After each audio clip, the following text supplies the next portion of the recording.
Bonsoir, vous le savez, Silcium, depuis 25 ans qu'on existe, fait des expositions.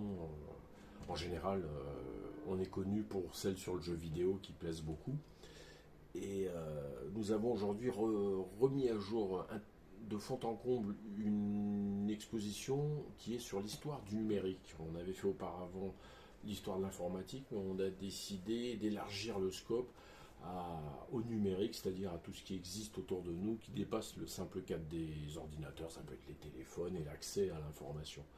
Donc c'est une présentation chronologique pour montrer des machines qui se veut immersive. On peut jouer sur certains postes, il y a de l'affichage qui permet d'avoir des explications. Et cette immersion est modulaire, on peut l'adapter en fonction des demandes.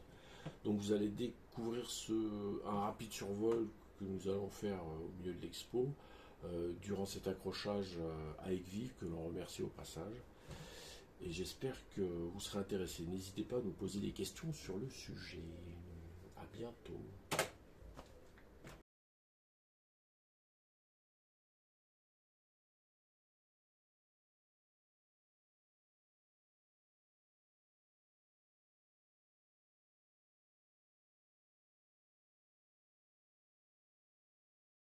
Jusqu'à il n'y a pas très longtemps, on parlait d'informatique. On se cassait pas le tronc. C'était simple. Et puis, la vie était sans encombre.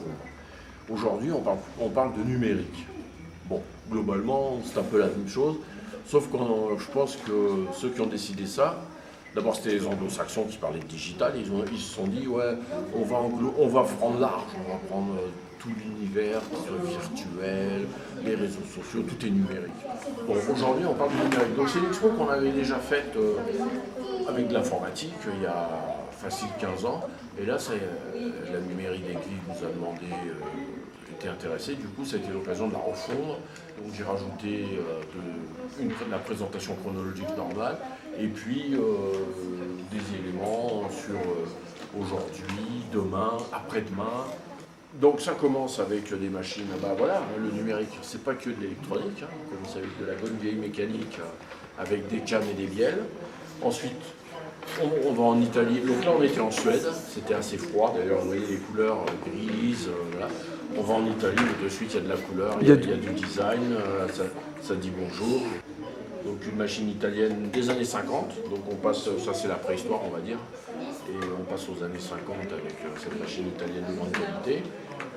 Et ensuite, ma foi, pour illustrer les prémices de l'informatique, on a décidé de sortir un superbe oscilloscope. Alors, les plus anciens parmi vous se rappellent peut-être que nous avions fait un tennis fortune pour de vrai. Donc le tennis fortune, c'était dans les années 50, il y a un laboratoire nucléaire il devait un peu attirer les gens, faire un peu de publicité, montrer que l'Amérique c'était cool. Dans un laboratoire de technologie et de recherche nucléaire, qui est quand même le centre du monde comique, ils ont créé un jeu à une époque où il n'y avait rien.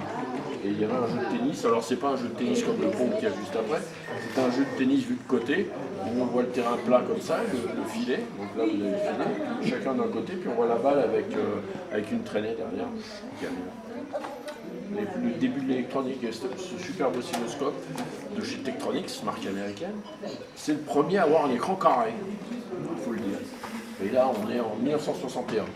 Donc après, il y a par décennie, en gros, il y a une affiche, et puis il y a une illustration qu'on peut choisir, plus ou moins élaborée. Par exemple, là, il y a juste l'oscilloscope, on pourrait mettre le jeu. On arrive dans les années 70. Qu'est-ce qui s'est passé d'important dans les années 70? Donc, vous donnez 1000. T'es né? Non, j'étais déjà fort jeune. Non, Alors, il est arrivé le microprocesseur. Eh oui. Et donc pour illustrer, j'ai sorti ce superbe kit d'apprentissage qui aujourd'hui, je pense, ne permettrait à personne d'apprendre le langage des microprocesseurs. J'en vois dans la salle qui disent oui, mais ils ne sont pas nombreux quand même. Parce que, alors là, ce qu'il faut imaginer, c'est qu'il y a donc le microprocesseur qui est ici, et puis il y a un tout petit peu de mémoire, avec un micro-clavier où on pose, alors il y a des lettres, oui, mais c'est des chiffres, donc déjà ça il faut admettre, et on ne cause qu'en numéros, quoi. Donc, mais n'empêche que ça a eu beaucoup de succès parce que c'était ultra pas cher. On n'achetait qu'une carte, en fait, c'était qu'une carte, et celui qui l'a acheté l'a mis dans une boîte en bois d'arbre avec un plastique de protection pour éviter de toucher les composants. Donc ça, c'était les grands débuts. Bon, il y a eu plein d'autres choses. Alors après, j'ai mis un terminal. Celui-là, il date des années 70, mais en vérité, c'était pour symboliser un peu la grosse informatique avec les terminaux. J'ai mis celui-là parce que je l'aime bien. C'est celui qui avait sur la pochette d'un des disques de Kraftwerk, qui est un groupe de musique riante et néanmoins germanique, et qui était une ode à l'ordinateur, donc le rapport entre la machine et l'homme. Donc ça, c'est des thèmes qu'ils aiment beaucoup chez Kraftwerk. Je me dis tiens, ça sera un chouette clin d'œil, voyez. Magnifique. Magnifique. Bon, on continue si vous voulez. Alors accessoirement, là il y a un passage sur la société occitane. L'accent est de mise. Ouais, désolé. Hein. La société occitane, donc on a fait un hommage, comme c'est une production locale. Locale. De la cité Rose. Rase. Rose. Ah oui, j'ai pas le bon accent. Et il faut choisir entre la Suisse et... Donc c'est quand même très beau. Voilà, il faut choisir son camp. On ne peut pas dire 70 et avoir l'accent d'ici. C'est ça, ouais, c'est difficile. Vous pouvez apprécier que malgré son grand âge, il s'appelait à la jeunesse. Mais oui. Et ça, c'est pareil. Comme quoi le gameplay. Ouais, comme quoi, toutes ces conneries de De 3D temps réel, on s'en fout. des cartes graphiques toujours plus chères, mais pourquoi faire? Alors après, on passe avec un ordinateur hautement sympathique. Il est là pour deux choses. D'abord, on est dans les années 70, comme je l'ai dit tout à l'heure, donc dans les années 70. Et c'est l'arrivée du microprocesseur, on l'a vu, et c'est l'arrivée donc, peu de temps après, des micro-ordinateurs.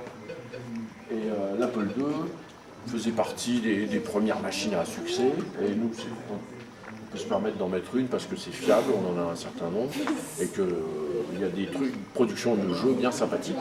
Donc du coup, voilà. C'est pas le genre de machine qui va s'arrêter si elle a trop chaud. Ouais, voilà, ouais.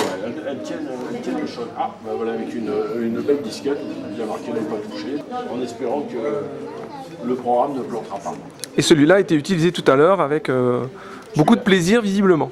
Ah oui, c'est un peu comme le Pong. C'est tout pourri, mais c'est hyper bien. Voilà, donc on continue après ces années 80. Alors avec une console, ma foi, assez connue, une production japonaise. Donc elle symbolise bien le jeu vidéo dans les années 80. Alors je vous passe les détails. Au début des années 80, il y en avait des tonnes, des machines avec tout. Et donc du coup, les gens, ils ont eu leur claque et puis le marché s'est un peu effondré, on c'était en Amérique. Et c'est à partir du Japon que le renouveau du jeu vidéo est arrivé en Amérique puis en Europe. C'est à travers cette console NES chez Nintendo. Superbe console, simple et efficace. C'est là, à mon avis, où réellement il y a de nombreux concepts de jeux qui sont arrivés pour le grand public. Là, on est encore à une époque où la technologie contraignait un maximum l'élaboration des jeux et donc le style. D'ailleurs, la palette est très limitée, je crois qu'il y a 50 et quelques couleurs. Et les concepteurs l'ont choisi savamment pour avoir de quoi faire des têtes, des arbres, de l'eau, du ciel. Donc ça aussi, c'est malin. On voit que les gars, ils ont apporté une attention toute particulière, malgré sa rusticité apparente. Ce qu'elle est d'ailleurs, elle est quand même très très rustique. Mais avec des milliards de jeux, eh ben, c'est un succès. Une console superbe. Une référence. Ouais, une référence. Bon alors après, attention, ça va piquer. Oui, mais malgré tout. Malgré tout, on est dans les années 80 et on est en France. Alors, en France, eh ben, on a des crayons optiques. Et les autres, ils n'avaient rien. Et le français, il avait un crayon optique. Donc c'est pour ça qu'on a été obligé de mettre un écran à tube, parce que sinon... Il n'y a pas de faisceau. Ouais, ça ne marcherait pas. Et donc nous avons mis un puissant Thomson qui était en vogue dans les écoles françaises dans les années 80. Voilà, et on peut choisir sa couleur. C'est quand même hyper ergonomique, quoi. Et à l'époque, ça faisait rire. Et maintenant, quand on voit ça, on se dit non, mais finalement, c'est pourri. Mais regardez, j'arrive à faire un petit verre de bière en toute facilité. Voilà. Après, il faut avoir de l'imagination, mais bon. C'est la sauvegarde qui va être plus compliquée. Eh bien, je ne suis pas sûr que ça vaille une sauvegarde. À mon avis, on va l'effacer, si vous voulez bien. Et on recommence. Voilà, color paint. C'était une époque où les anglicismes n'étaient pas à la mode. Les gens à l'époque, ils se plaignaient quand même, il y avait trop d'anglais dans l'informatique, c'était pénible. Non, mais c'est color quand même. Hein. Ouais, on arrive dans les années 90, et à cette époque-là, qu'est-ce qui se passe d'important? C'est la naissance de Masami. Masami, grand spécialiste de Netscape et des modems. Les années 90, c'est l'époque où le PC va quand même expliquer à tous les autres concurrents que ce sera lui et pas les autres. Donc adieu les Atari, adieu les Amiga, c'était sympa, mais c'est quand même là-dessus que ça va se passer. L'arrivée notamment des premières cartes son, parce qu'au début c'était quand même assez prout-prout, si je puis dire, le son des PC. Et là, la célèbre Sound Blaster qui va venir rajouter ce qui manquait. Et puis c'est l'arrivée aussi du CD-ROM. Et donc ça permet d'avoir de l'espace, de permettre, par exemple là, pour illustrer ça, d'avoir une encyclopédie en carton. Donc c'est un truc complètement désuet aujourd'hui, mais à l'époque c'était quand même vachement intéressant de pouvoir regarder des articles dans une encyclopédie avec du son, des petites vidéos, des images et tout ça, donc ça c'était bien. Et à cette même époque, c'est le début d'Internet, on va dire Internet, avec des puissants modems comme ce Sportster Voice qui allait à la vitesse faramineuse de 33.6. Beau, petit logo donc. C'était beau. Bon alors là par exemple, les jeux vidéo dans les années 90, c'était quand même aussi le passage à un stade un peu plus évolué avec des jeux au graphisme beaucoup plus travaillés. Et c'est donc au début de la décennie avec la célèbre Sega, la Mega Drive. La Mega Drive qui était avec le slogan de Sega qui était plus fort que toi. Et chez les anglo-saxons, le slogan c'était Sega does what Nintendo don't. Et ça quand même c'est rigolo. Alors l'arrivée de la 3D, c'est un peu comme les pauvres Amiga et Atari quand le PC est arrivé. Il y a Sonai qui est arrivé et qui a imposé sa 3D toute pourrite, parce que quand on regarde maintenant une PlayStation, c'est quand même très très bien. Et autant la Mega Drive ou la Super Nintendo, il y a un graphisme 2D qui est hyper joli, des trucs hyper travaillés, autant une Play, sauf que Sony, il avait un réseau de distribution qui n'était pas le même que les deux autres, là. Et lui, il pouvait se permettre de vendre ça avec de la hi-fi, avec des téloches, et donc il a écrasé le marché avec un pouvoir économique 1000 fois supérieur, quoi. Et pour finir les années, il reste les années 2000, et qu'est-ce qui a émergé dans les années 2000, c'est ici. Et ben c'est par exemple l'arrivée des téléphones portables, quoi. Ça a commencé déjà dans les années 90 avec ce genre d'engin où il fallait se démonter. Dans les années 80, on se démontait le bras avec des grosses machines à coudre de 3 tonnes.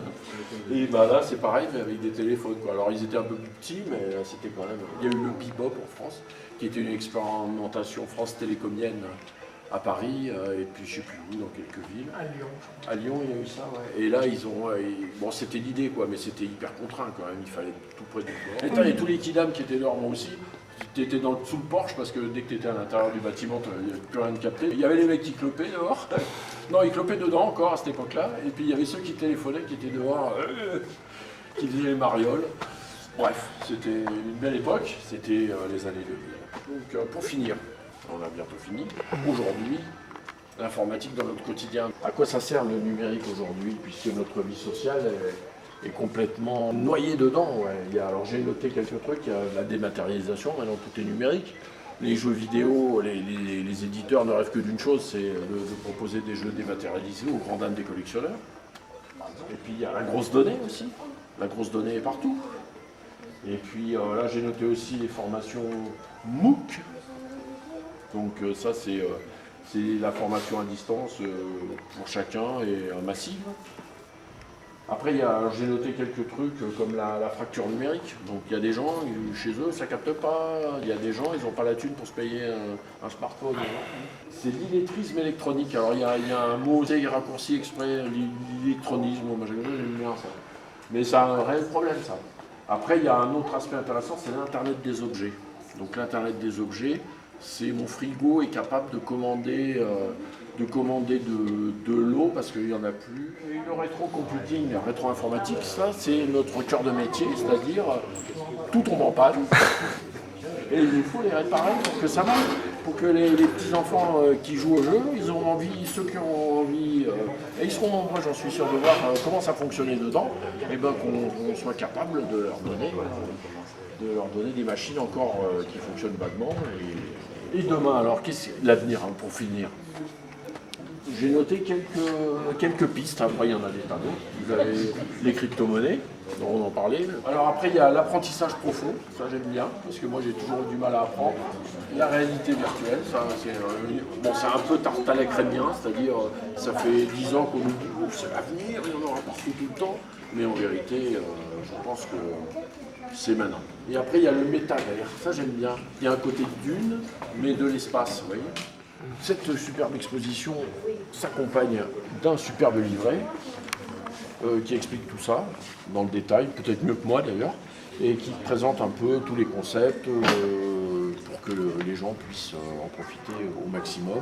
Et puis évangéliser la jeunesse, de savoir d'où vient le numérique et où est-ce qu'on va avec ce modeste numérique qui est si prégnant et qui il y en a partout. Il y en a partout. Il est partout, le numérique. Mm. Voilà, donc moi, je vais vous laisser pour repartir compter sur mes 10 doigts, parce qu'il n'y a quand même que ça de vrai. Et on nous reprochait dans le temps de ne faire que de compter sur ses doigts pour trouver les trucs. Mais finalement, c'est peut-être pas si mal, non? Qu'est-ce que vous en pensez? Surtout qu'on en a au pied aussi. Ah ouais, mais ça, c'est niveau 2, ça.